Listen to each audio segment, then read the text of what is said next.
We're working to connect a region of over 600 million bridges between our lands.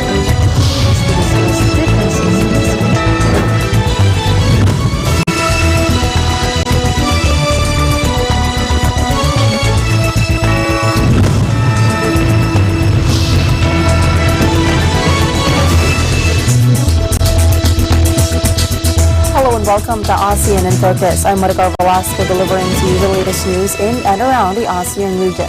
On today's headlines, former peace icon Aung San Suu Kyi tells the UN's top court there was no genocidal intent in Myanmar's crackdown on Rohingya Muslims, despite admitting that the army may have used excessive force. The 30th Southeast Asia Games ended on Wednesday with a rocking closing ceremony in the 20,000-seater purpose-built stadium in Clark as host nation Philippines ran away winners with 149 gold medals.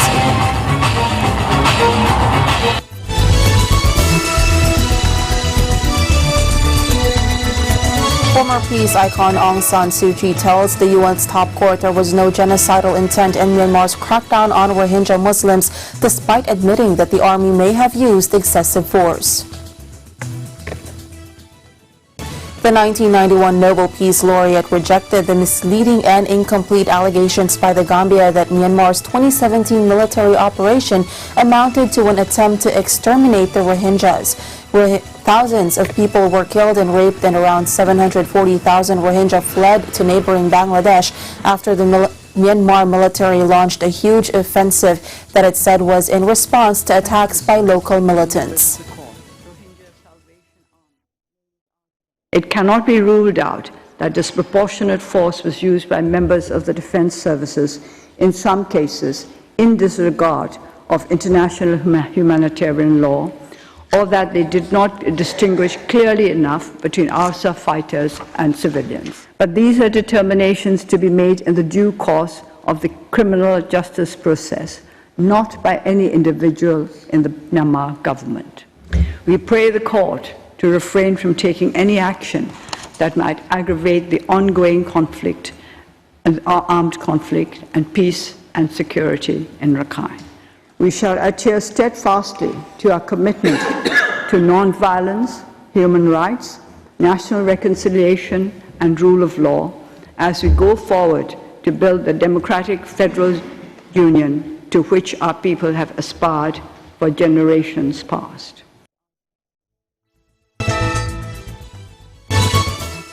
U2 frontman Bono is right about human rights. Presidential Communications Operations Office Secretary Martin Andanar said on Wednesday. On Tuesday, Bono, a member of Amnesty International, was asked to comment on the human rights situation in the Philippines.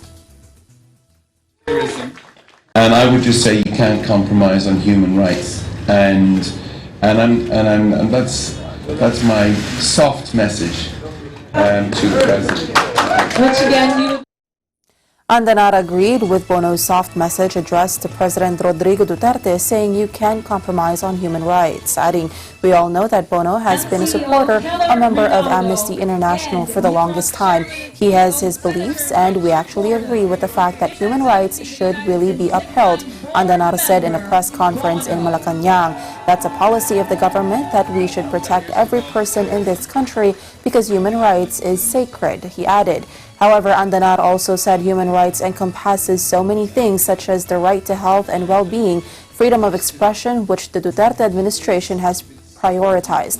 In February this year, Duterte signed the Universal Healthcare Law that immediately enrolls all Filipino citizens, including overseas Filipino workers, into PhilHealth, which will have a coverage expanded to include free consultation fees, laboratory tests, and other diagnostic services.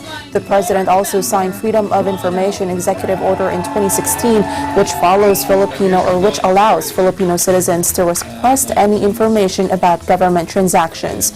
Communications Secretary Martin Andanar also said the Duterte administration continues to address human rights issues. The government will continue to implement strong law enforcement with consistent adherence and observance of human rights and dignity through rescue, rehabilitation, and ridding drug war operations of corruption. We have already seen the positive changes brought about by President Duterte's hardline stance against illegal drugs and criminality. According to local independent pollsters, 5.6% fewer families are victimized by common crimes. Government reports show that crime volume from 2016 to 2018 is 16% lower. Nearly 75% of all reported criminal cases were solved last year. Case backlog rate declined to 35% last year from about 50% in 2016. We have higher conviction rate from 20% in 2016 to 41% last year, all with 82% of Filipinos supporting the campaign.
U2 held their first concert in the country at the Philippine Arena on Wednesday, December 11.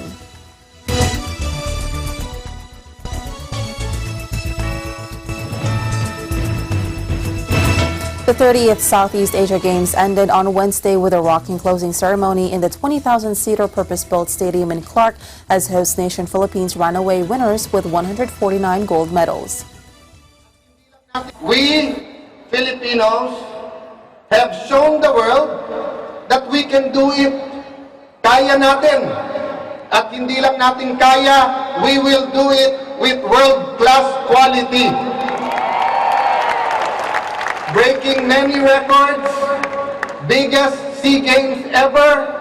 The Southeast Asian Games has again proven that sports can break barriers of diversity in religion, language, culture, and build bridges of peace and harmony among our nations. Around 8,750 athletes and officials took part in the biggest ever SEA Games across 10 days of competition involving sportsmen and women from 11 countries and venues across Clark, Manila, and Subic in the country's north. At the Games' many venues, there were disappointing performances for some of the region's best stars. Singaporean Olympic champion Joseph Schooling was expected to take several golds in the pool, but walked away with just one individual title. The 24-year-old famously beat his idol U.S. legend Michael Phelps at the Rio 2016 Olympics in the 100-meter butterfly final, but was out of form and out of shape just 7 months away from Tokyo 2020. And home favorite, the world champion gymnast Carlos Yulo won just 2 out of the 7 golds he was going for. However, there were some impressive displays, including many from Vietnam, who came second with 98 golds, including the men's football title. For many, though, the actions of local surfer Roger Kasugay will be the highlight of the Games. Kasugay became an online sensation after he leapt from his board to help an opponent who had got into difficulty in choppy waters. He later went on to win a gold medal, even beating the rival he rescued on his way to glory. And for the first time ever, esports became a medal event at an Olympic-recognized multi-sport competition. Players from 9 countries competed at a darkened arena in Manila over 6 days for medals in Mobile Legends, Arena of Valor, Dota 2, StarCraft 2, Tekken 7, and Hearthstone. To mark the official end of the Games, thousands heard a medley of rock songs by former Journey lead singer, the Filipino Arnel Pineda, whose setlist included Sweet Child O' Mine by Guns N' Roses and Queen's We Will Rock You.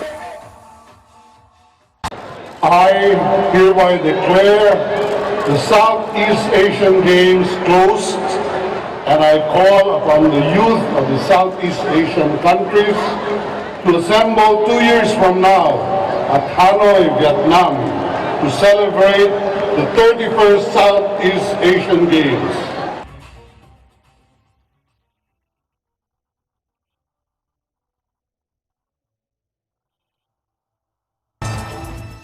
A Filipino martial artist was prepared to give up his chance of winning a Southeast Asian Games title because he didn't want to wear underpants beneath his traditional loincloth.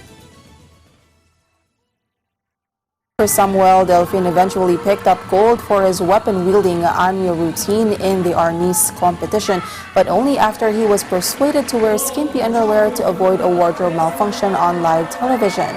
In the Ifugao-Igorot culture, it's an insult to the cultural traditions if you wear undergarments under the loincloth. Senator Miguel Zubiri, the Philippines Arnis Federation president, told AFP on Wednesday. The former world champion said Delfin's coach had a long argument with judges who had got their knickers in a twist, insisting the fighter wore underpants during his acrobatic routine in case the loincloth fell off and he was left completely naked. But the coach told him, "Well, I believe my athlete will just have to be disqualified." Zubiri said he stepped in at the Angeles University Foundation venue and convinced the trainer to work something out. Delfin was willing to be disqualified. Filipino arnisadors are fiercely proud of their country and the sport that symbolizes their spirit of defiance. Moments after winning gold with a display of somersaults, flips, and war cries, Delfin told AFP his feathered headdress was a sign of ferocity and painted tattoos show a warrior's accomplishments and place in society.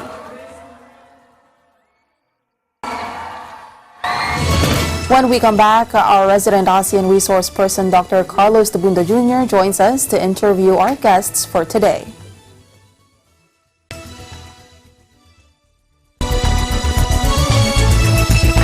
With gorgeous white sandy beaches that stay cool to touch even on the hottest summer days, blue-green ocean waves, and the warm ocean breeze, there's no wonder why Dr. Beach has named Siesta Key, Florida, the #1 beach in the United States. Don't forget to watch episodes of Digital Nest every Tuesday and Thursday at 7:30 p.m. I'm Melissa Protest, coming to you from Siesta Key, Florida, and I am one with 25.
Welcome back to ASEAN in Focus. I'm Carlos Tabunda Jr. from the New Era University School of International Studies.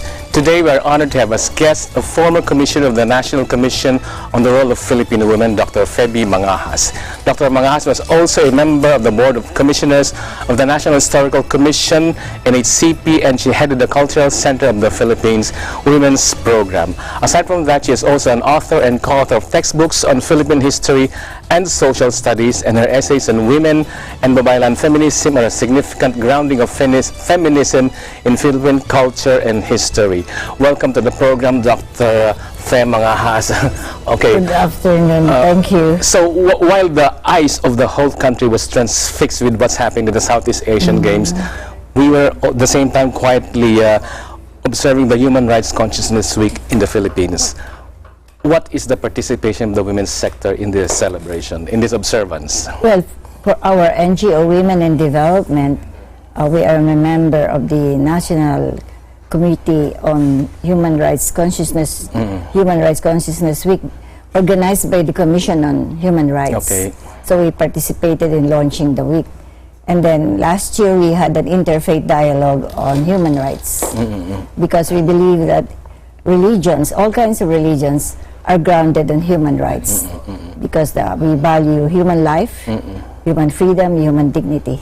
So specifically, what was your participation in all the activities surrounding the Human Rights Consciousness Week? By the Commission on Human Rights? Yes. We have had meetings to prepare the interagency, to help one another, the different government agencies.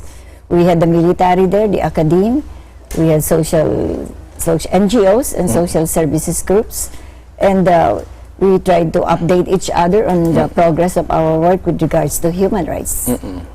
Okay, the Philippines is one of the leading countries in the world when it comes to gender equality, which is quite strange considering that we are in Asia and we have problems on gender development, gender equality among our neighbors. So how do you explain that?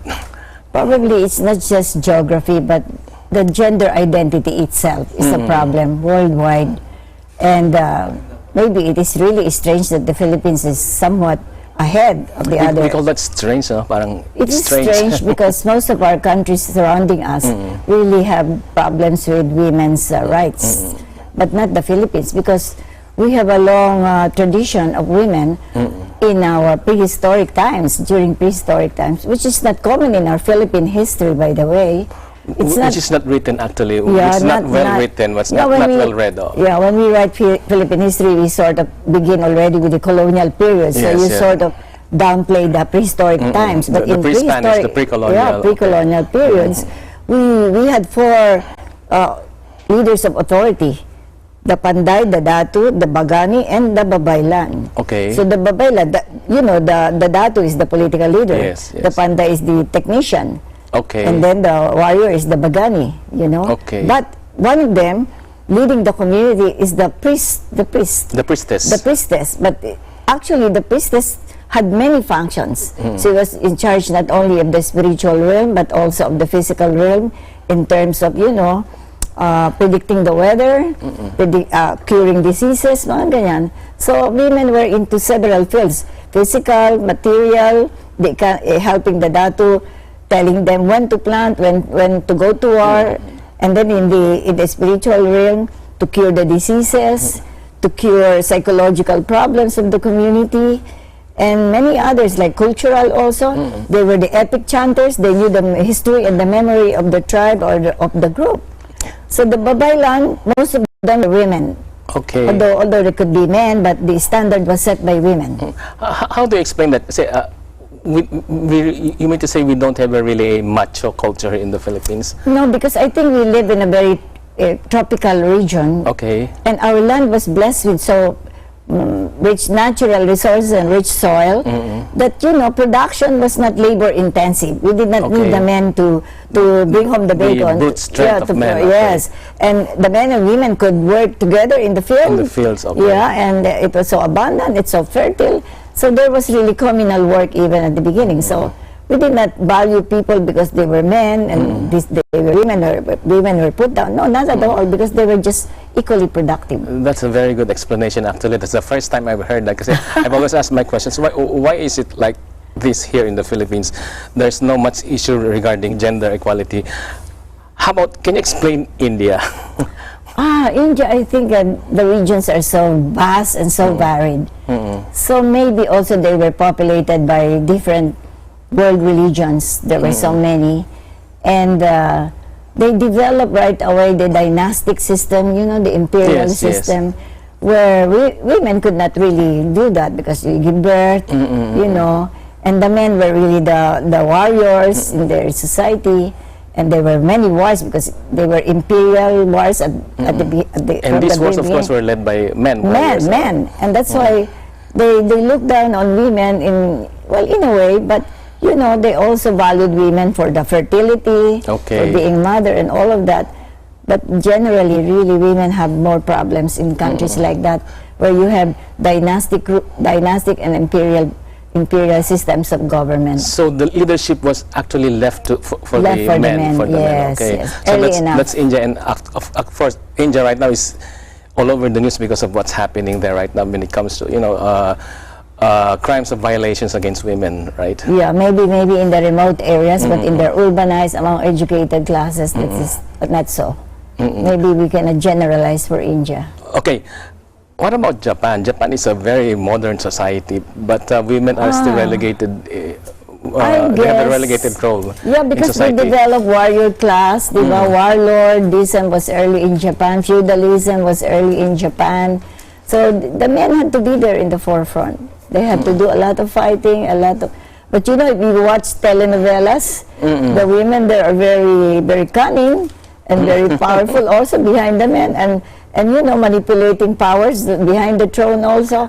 But generally, really, men were ahead of the women in that society where you have to really fight one another for supremacy. And of course, the leadership belongs to those who have the brute strength. Yes, brute strength. I like your explanation on why are women in the Philippines like this. We don't really have issues on gender equality because of our climate, you know, of our rich resources. And also we are island groups. Groups who are not in one massive land continent where you need an imperial force to govern. So we had the small units like barangays, you know, and little towns and little villages before we became one geographic unit under Spain. But even that was not really a united nation as a whole. We remain ethnic groups then.